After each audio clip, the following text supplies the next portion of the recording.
Dans ce nouvel épisode, les amis, je vous embarque à nouveau avec moi, toujours avec Archie, mon vélo pliant, à la rencontre de Christiane et Julien, un couple ayant décidé de vivre en maison en bois rond, dans un endroit reculé au Québec, hors électricité, sur énergie solaire seulement.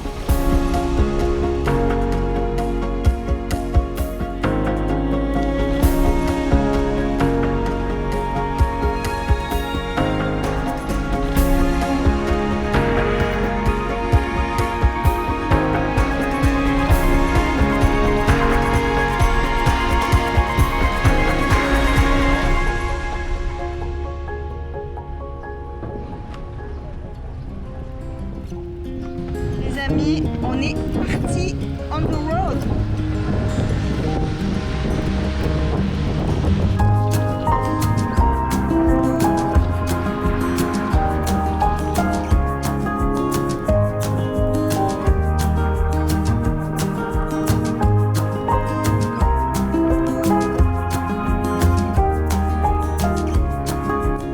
Putain les amis, il y a le soleil. Il y a le soleil, vous y croyez vous? C'est ouf. Bon, on croise les doigts qu'il n'y ait pas trop de camions puis qu'il y ait de l'accotement comme ça tout le long. Ni trop de voitures s'il vous plaît. J'adore. Le sac derrière, il tient très bien. On est vraiment là, on est mais fou, j'en reviens pas moi-même, dis donc. Oh putain les camions, mais dégage. Ah, mais c'est horrible.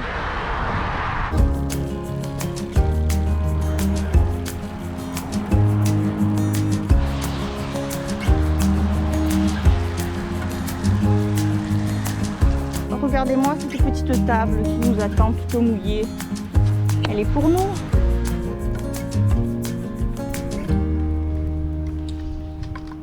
Un petit burger végé, tranquillos. Moi je dis, un voyage à vélo, il faut se mettre bien. Il faut se mettre confort, tu vois, pour des petites récompenses. C'est vraiment important. Putain, s'il faut, je vais pas pouvoir repartir avec ça. La fille, elle bouffe un burger, quoi.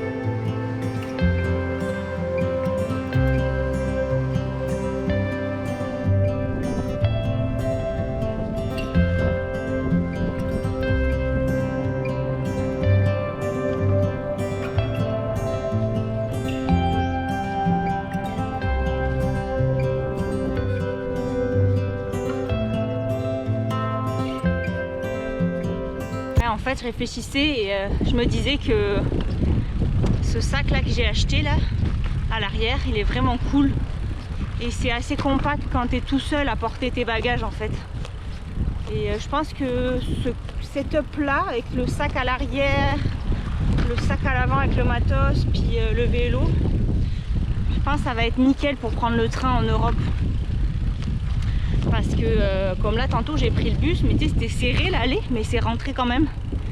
Et je me dis, ah c'est cool. C'est cool quand même de ne pas avoir un vélo à démonter. Parce que des fois si tu veux te rapprocher pour gagner des kilomètres et que tu es un peu serré dans le temps, c'est quand même pratique.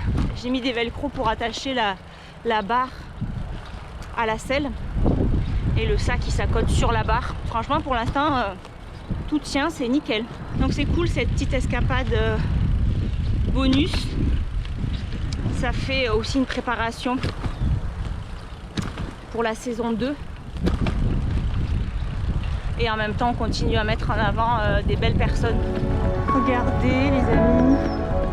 Oh, elles sont trop bien là les petites vachettes. Trop posées quoi.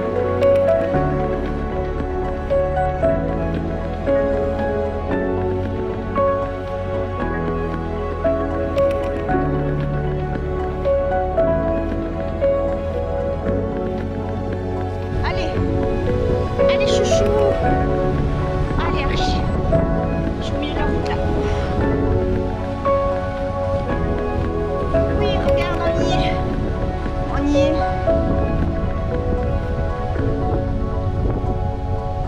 Oui. Bravo, monsieur. On l'a fait.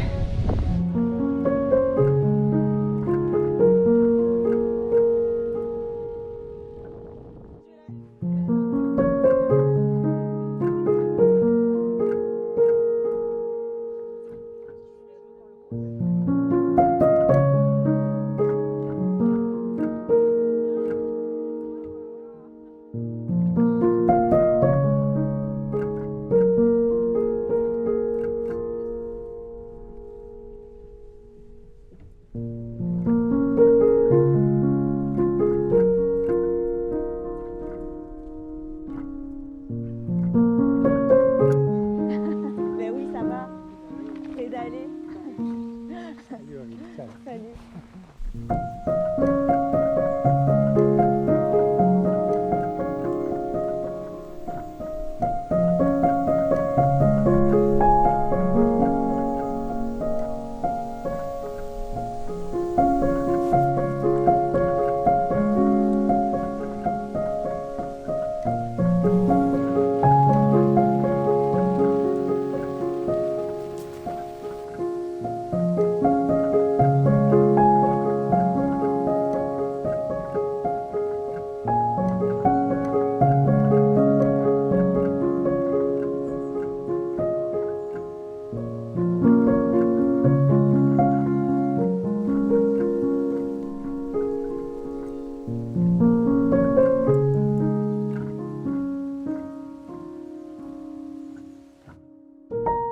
On vit à 2 km d'un chemin public, dans un ancien chalet en bois rond, qui est devenu une maison, en plein bois.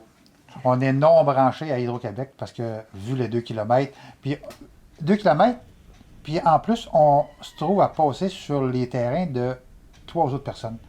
Fait que, nécessairement, que faire monter une ligne électrique, c'est pas intéressant pour eux autres. C'est pas intéressant pour nous autres non plus parce que, en plein bois, une ligne électrique, chaque fois qu'il va y avoir un verglas, une tempête, ça va être à panne. Là, on est au solaire. Quand on voit des pannes ailleurs, on peut dire, hey, regarde, nous autres, on n'est pas en panne on encore. Peut rigoler dans notre barbe. On est encore correct. On a de la petite installation. Oui. Elle n'est pas grosse, exactement, mais très, très efficace. Tu sais, on a fait notre offre, là. On n'avait même pas rentré dans le chalet. Sauf qu'on a fait une offre pareille. Parce que nous autres, c'était le terrain. Le chemin. Le chemin pour s'en venir ici. On est tombé en amour avec le chemin de bois. Oui. Puis dans nos critères, c'était avoir de l'eau puis avoir un cul-de-sac. Pour pas avoir de trafic. C'était un fond de rue, un cul-de-sac. Ça répondait aux deux. C'est une terre au centre des terres à bois. Puis il y a un lac extraordinaire que les castors entretiennent, qui est ici grâce au barrage. L'arrêt prête au départ. Et voilà.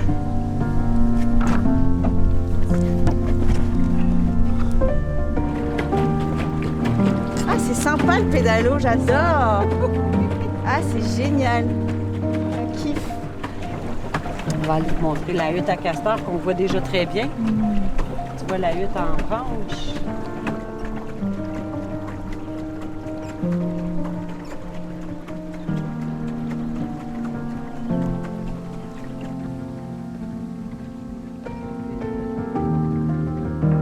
Le lac, au départ, il était petit.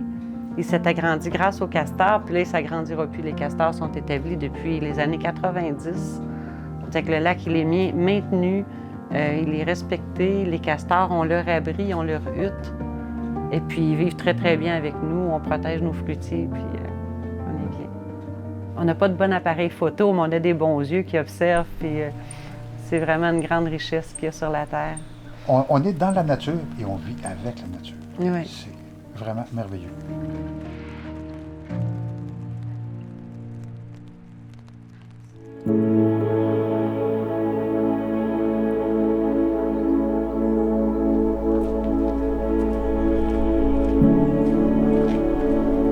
C'est curieux, j'étais au secondaire, puis je savais déjà que je m'en allais en agriculture.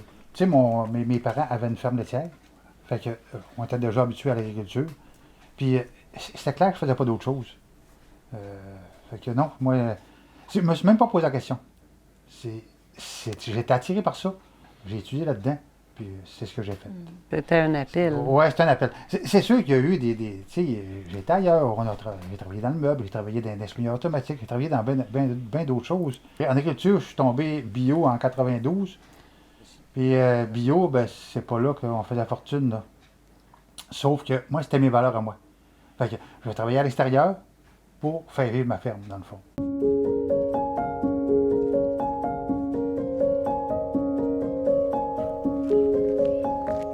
D'origine, il n'y avait pas d'agriculture dans ma famille. J'ai des parents qui ont été commerçants, qui avaient des commerces, des entreprises, toujours entrepreneurs. Mais on avait un petit jardin, un petit jardin qui m'intéressait. J'ai une tante, Monique, qui est herboriste, qui m'a transmis beaucoup de sa passion. On avait un grand-papa qui adorait, qui amenait ma maman puis les sœurs faire des cueillettes sauvages puis tout ça. Fait que j'ai toujours entendu parler un peu de la nature. On allait faire du camping. Toute ma jeunesse, on avait un chalet dans les Laurentides. Fait que la nature m'appelait. Puis, je suis déménagée dans le coin de chez Julien. Par hasard, dans le même rang. On s'est rencontrés, puis on s'est rendu compte qu'on avait beaucoup d'intérêts en commun. Je connaissais pas l'agriculture, fait que j'ai appris sur le tas, comme on dit là. Je me suis inscrite à une petite formation sur les démarrages d'entreprise parce qu'on voulait partir en production de lait de chèvre. On a transformé l'étable que Julien y avait, qu'il louait pour les animaux à bœuf. On l'a transformé pour en faire une étable de chèvre laitière. Julien s'est mis à produire le foin, le grain pour le troupeau. Moi puis Julien, on a comme allié nos passions. On s'est réunis dans ce domaine-là. Puis on s'est réunis en même temps dans la vie. Puis après les chèvres, on se disait là, le séjour, c'est assez. Qu'est-ce qu'on veut vivre? Qu'est-ce qui nous attire encore? C'était le bois, la terre à bois. Travailler le bois, le sentir, le vivre. Puis on se disait, il faut s'alimenter. Une terre à bois, c'est pas du tout comme une terre cultivable, un champ cultivable. C'est pas le même pH, c'est pas la même acidité. C'est tout un autre sol, tout un autre monde. Mais qu'on s'est mis à faire des formations de solutionnaires avec Wen Roland qui donnait des cours sur la permaculture. On s'est mis à faire les cours de PFNL, des cours en mycologie avec Yvan Perrault. Puis tout ça, avec le temps, nous a emmenés ici.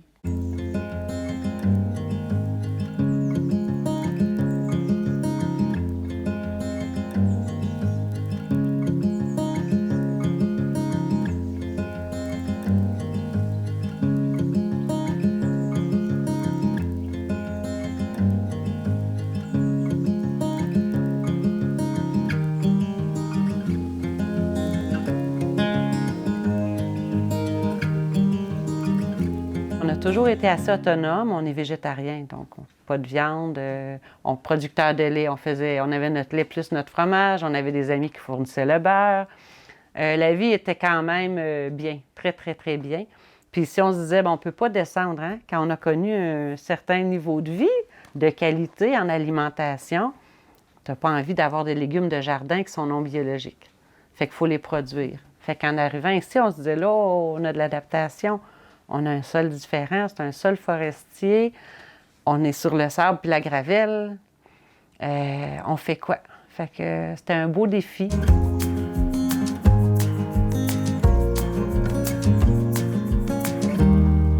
On a un sol forestier qu'on ne travaille même pas. Fait qu'on met les pommes de terre dessus, on rajoute du foin ou de la paille, puis c'est notre méthode. Ça prépare le sol pour les cultures suivantes. On a triché au départ.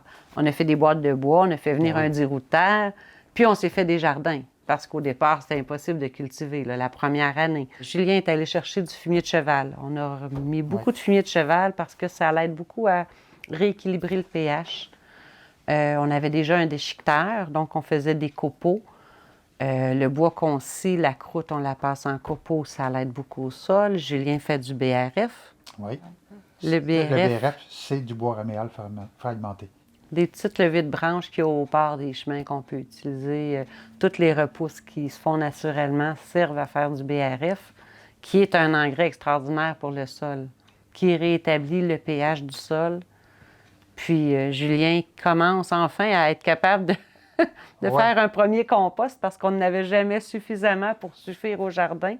Mais cette année, on va enfin faire un vrai compost de BRF pour aider... Une tentative. Une tentative, une tentation. Oui, c'est ça. C'est des essais.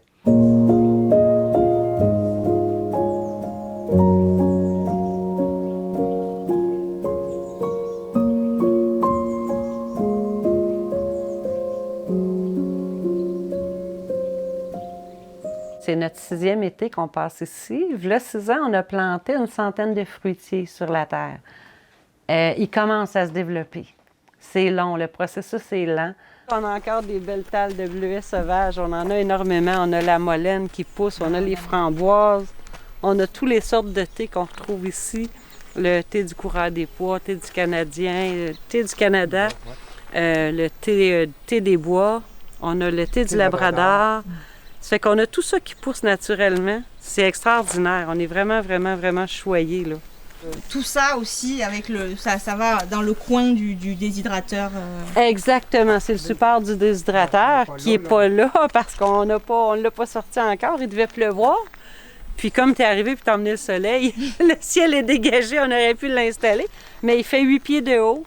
Puis c'est lui qui, grâce à un système de cheminée, nous donne tous nos thés, nos fruits déshydratés. On déshydrate beaucoup parce qu'on est au solaire. C'est un pivot, un support qui pivote. Donc, on peut faire suivre le soleil au déshydrateur toute la journée. Tout ce qu'on essaie de bâtir ici, c'est toujours sans énergie. Alors, on a trouvé un principe sur Internet d'un homme qui est ingénieur qui voulait faire sécher les herbes de sa femme qui était herboriste. En regardant la photo, j'ai décidé à l'échelle de la agrandir. Puis on a agrandi selon les vieilles fenêtres qu'on avait du chalet pour ne pas dépenser. Ça ne dépasse pas le 40 degrés. Le principe de cheminée est extrêmement bon. Il amène un beau jeu d'air, une belle tire qui fait que les plantes ne sont pas brûlées, ils ne perdent pas leur énergie. C'est un peu comme la serre qu'on a bâtie qui ne demande aucune électricité non plus. C'est un cerf qui n'a pas besoin d'un système de ventilation, puis c'est une serre qui est isolée. Tout le mur nord, puis les côtés.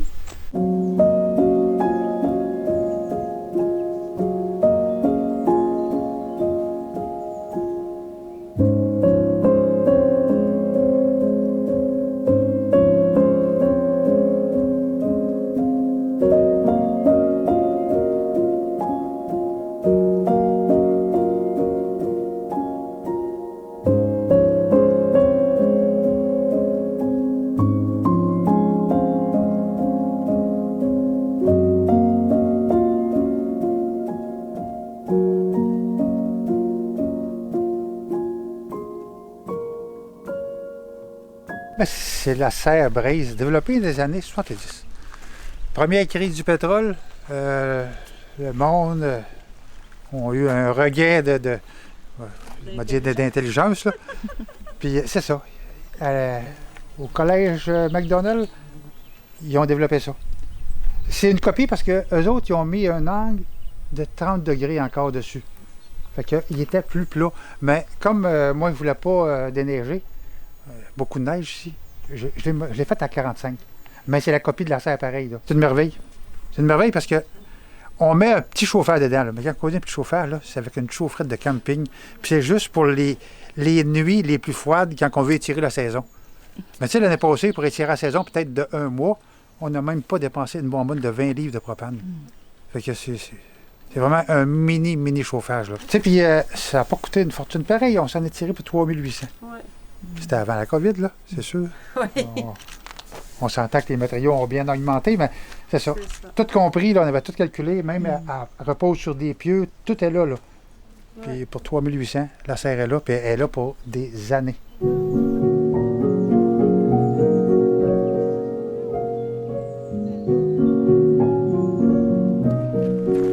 Puis ici, c'était toutes nos vignes. Ça paraît pas, là. Elles sont tout petites, mais cette année, elles se développent.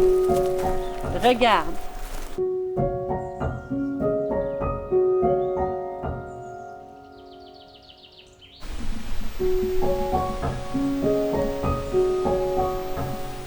J'en reviens pas. Fait que cette année, notre vigne se développe après 6 années de dur labeur. Qu'est-ce que t'as vu? Pas une première petite fraise. Oh mon Dieu! Oh! Il y en a d'autres là. Mais ben non, là, là, les attends. fraises. On se régale. Les premières petites fraises des champs. Tantôt, je t'en montrais des plants, là. Ça, quand ça commence, c'est un péché mignon. Il y a un petit peu de gravel sur la mienne. C'est délicieux. Oh oui, mais ça donne un petit Ça fait croquant. croûte. Ah, c'est bon. Un petit croquant supplémentaire. Ah oui, un peu de gravel, de sable, bon. C'est en plein.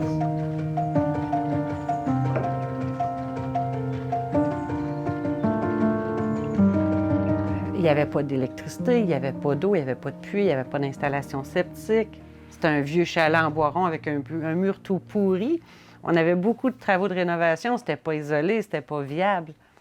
Mais on achetait en se disant, on va se bâtir. On avait fait le cours Solutions ERA, puis on se disait, on va se bâtir une maison solaire passive. On avait rencontré Rémi Pratt, l'électricien de Solutions ERA. Puis on se disait, avec Rémi, il va venir sur le site, on va s'installer, on va être autonome. Ça faisait partie de nos critères, l'autonomie. L'autonomie alimentaire au maximum, puis l'autonomie énergétique. Ce qui fait qu'on fait des choix de vie différents quand on veut de l'autonomie énergétique. Là. Nos petits panneaux solaires. C'est les 6 panneaux dans le fond qui donnent l'électricité pour la maison. C'est assez. C'est 6 panneaux de 250 watts chacun. Puis c'est 8 batteries de 160 ampères heure. Fait que pour nous autres, c'est suffisant. Pour les systèmes qu'on a, là.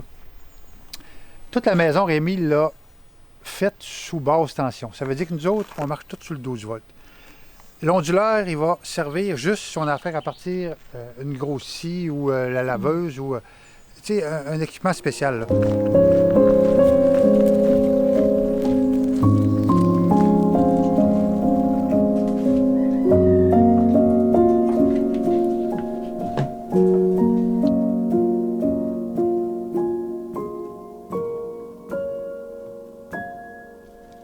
Point de vue autonomie alimentaire, on est capable, grâce au PFNL, aux produits forestiers non ligneux, on est capable d'avoir tous nos thés, tous nos tisanes, nos champignons sauvages. Donc, de manger les petites pousses printanières de pin, de sapin, d'être capable de les faire sécher, de se faire des épices boréales avec le méric baumier, avec... Il y a énormément de ressources. Puis, en plus de ces ressources-là, on réussit à avoir quand même beaucoup de fruits et de légumes. Puis ce qu'on n'a pas, en fait, d'autonomie alimentaire, on va le chercher par masquer récolte. On fait des cueillettes, c'est du bénévolat. On va cueillir chez les gens qui ont des surplus. On a droit de garder 1/3 de la récolte. 1/3 va à des organismes. Et puis, l'autre tiers va aux producteurs. C'est en plein ça. On achète un peu de lait, fromage.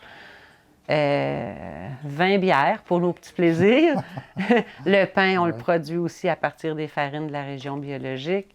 On a un producteur de miel tout près. Fait que on est très choyé par l'environnement pour avoir l'autonomie alimentaire. Elle n'est pas complète, elle ne le sera jamais. Mais on fait beaucoup d'échanges puis de trocs avec des amis aussi.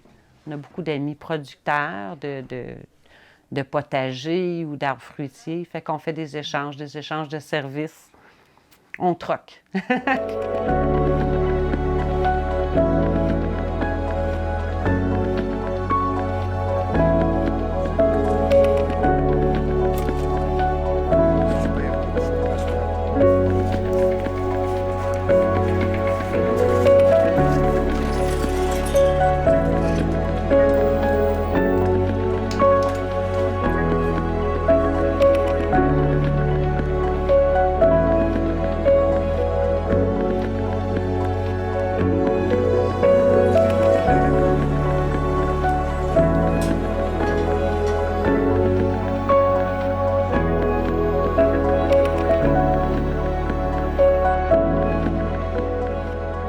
Dans cette pièce-là, on est dans la cuisine d'été.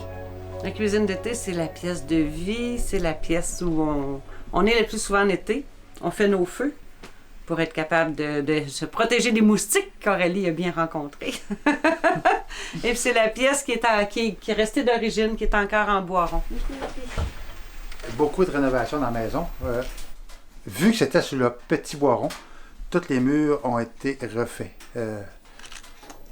le boiron est resté sur les 3 murs principaux, sauf le mur de l'Est, lui, vu qu'il était tout pourri, il était refait d'un bord à l'autre. Fait que lui, c'est un mur standard. C'est un mur standard comme on voit partout. Il n'y a plus de boiron dedans, mais on a mis planches, fibre de bois, laine de roche, un autre fibre de bois en dedans, parce qu'il y a 2 fois de l'éco-4, puis planche de cèdre à l'intérieur.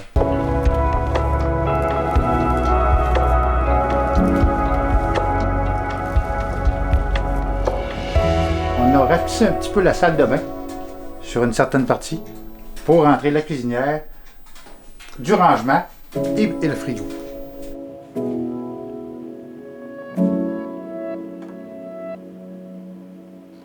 Un frigo caché.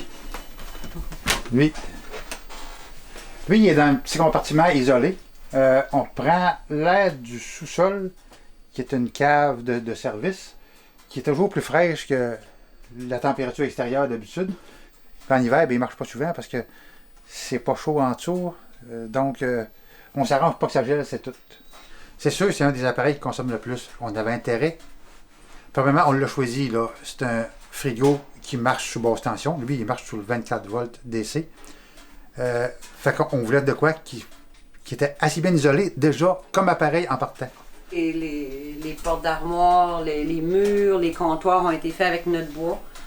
C'est ce qui fait qu'on va bûcher, qu'on a nos troncs, qu'on a nos bio, acier encore avec le moulin. Fait que c'est nous qui fait les planches et qui décide de la finition. À l'intérieur a été fait en bois de cèdre, l'extérieur a été fait en pruche. Ouais.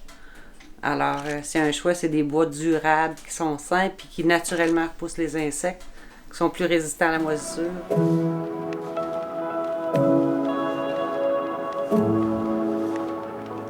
Elle remplace un poêle existant qui était ici. Il y avait un vieux poêle Bélanger. Pour les personnes de mon âge, ils vont savoir c'est quoi un poêle Bélanger, mais c'était vieux. Puis la partie feu dans ces anciens poêles-là était tout petite. Fait que si on voulait chauffer, parce que nous autres on chauffe uniquement au bois ici, si on voulait chauffer juste avec ça, c'était quasiment impensable. Fait qu'on a rentré celui-là, qui est un poêle québécois pareil, mais si on regarde, le feu est vraiment grand là-dessus.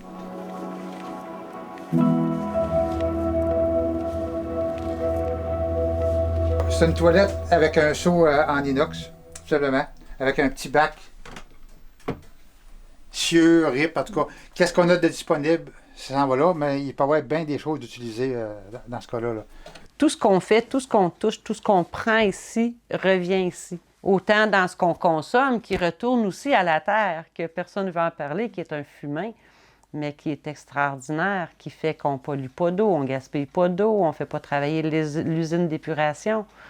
Les vidanges, mon Dieu, on a un sac par année de vidanges. On essaie d'acheter en vrac, on essaie de réutiliser, on n'est pas des consommateurs. Le champ d'épuration, la fosse sont là. Même s'il y a une toilette au compost, on est obligé à toutes les installations sanitaires, mais tout est régénéré. Tout est un cycle. Quand on a voulu s'acheter une laveuse en plein hiver, on a décidé qu'on allait la monter pareil, nous autres. Fait que, à 2 km, on dépose la laveuse, on la met dans un traîneau, puis elle a monté jusqu'ici dans un traîneau. Mais une chance, c'était pas trop énorme, là. Mais, dans le sentier motoneige. Ouais, le sentier motoneige avec une laveuse dans un traîneau. On a été observés, puis on a eu des sourires, puis des beaux bonjours au monde bizarre de la montagne, là.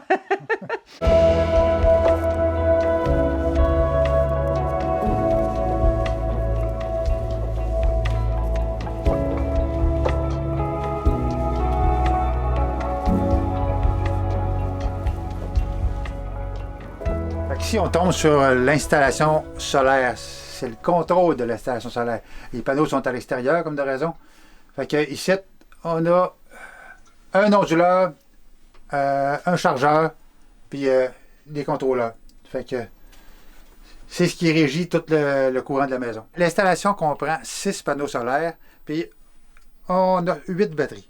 On a commencé avec 4, mais 4, c'était vraiment limite. Limite, les journées ou les mois d'hiver, là, où c'est qu'il y a peu d'ensoleillement, là, on arrivait pas mal serré. Fait que, on a doublé le stock de batteries. C'est 8 batteries, 160 ampères, des OGM. Fait que c'est sans entretien. Il n'y a aucune émanation qui sort de ces batteries-là. Ils sont scellés.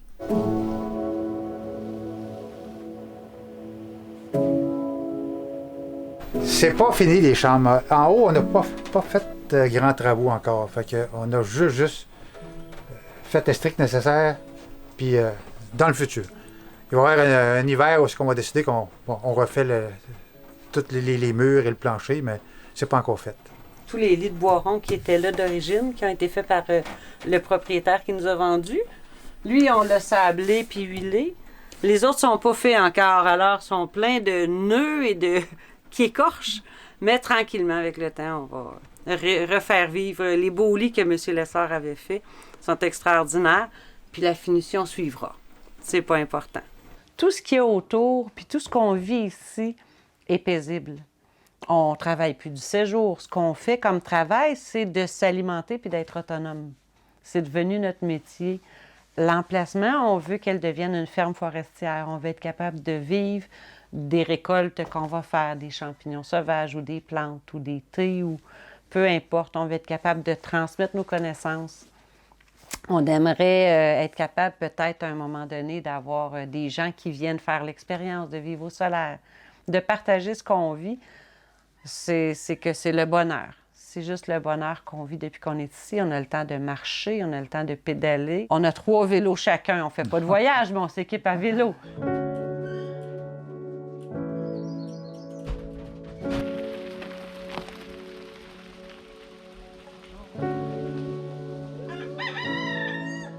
Vous avez le sentiment d'accomplissement, d'avoir accompli quelque chose qui était cher pour vous il y a quelques années peut-être et qui... Ben, moi, je dirais qu'on accomplit à chaque jour. À chaque jour, il y a toujours un petit quelque chose qui mûrit, qui va dire « Hey, si j'essaierais telle affaire, si j'essaierais telle autre affaire. Oui. » Il y a toujours de quoi. Toujours. On a un sentiment d'accomplissement, mais pas de résultat, parce que c'est jamais fini. Ça ne sera jamais fini. On a le sentiment qu'on peut continuer à évoluer, puis sans fin. Il y a tellement de choses à découvrir puis à apprendre. C'est juste d'avoir une grande terre de même, là. Ça peut être un tout petit lapin, ça peut être juste un terrain. Mais à partir de ton terrain, c'est fou ce que tu peux faire comme nourriture, puis le rendre plus sain, ton terrain, là. Diminuer la consommation. La planète est étouffée. Il est temps que les gens repensent un peu leur mode de vie.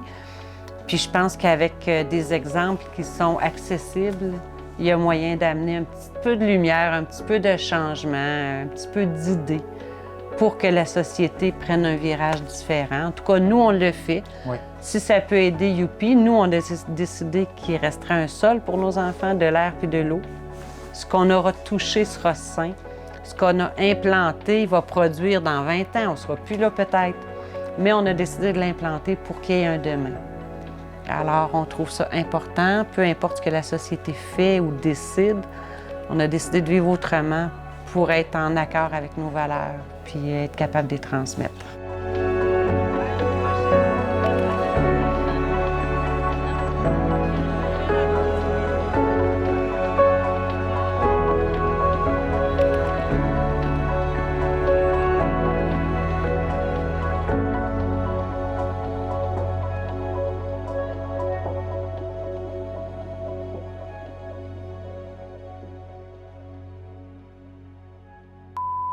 Je trouve que tu n'as presque aucun maringouin autour de toi. Julien, c'est fou. Comment c'est possible? Si tu filmes pas ça, là, c'est l'odeur.